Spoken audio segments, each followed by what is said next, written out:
I know I really don't have anything to complain about.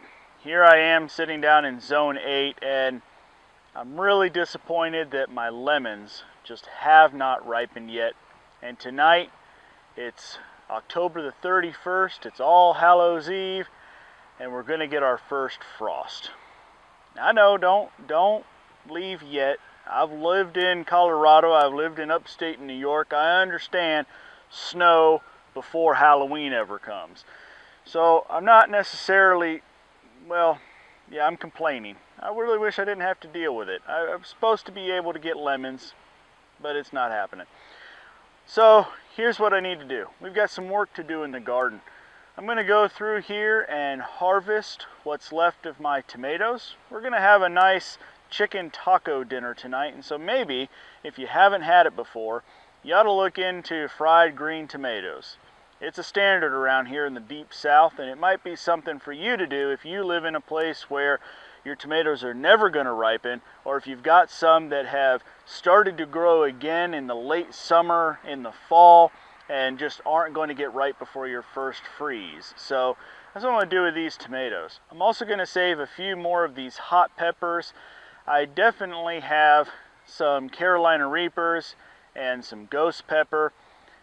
I also have what I believe are red habaneros, but this pepper here I'm not so sure what it is, and I'm going to save seed from what I can save seed from, but the rest of it I'm probably not going to bother trying to save through the frost. I'm going to let these go.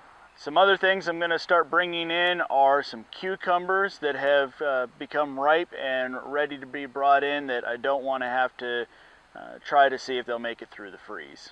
But if you've been planning properly, then these few little things coming up a week or two before you would expect to have to deal with them should be the least of your problems. You should have your gardens planned out for whatever you can or cannot grow throughout the winter. So for example, everything else that I have, such as my collard greens and kale, carrots and such, I'm not going to bother with because we're expecting just a very minimal freeze. It's not a deep hard freeze, and those crops should get through that weather without a problem. So by planning our planting accordingly, then we can minimize the effort we have to put into saving our crops. Now as far as the citrus trees go, there's a lot of different things that you could do. You could wrap them in plastic.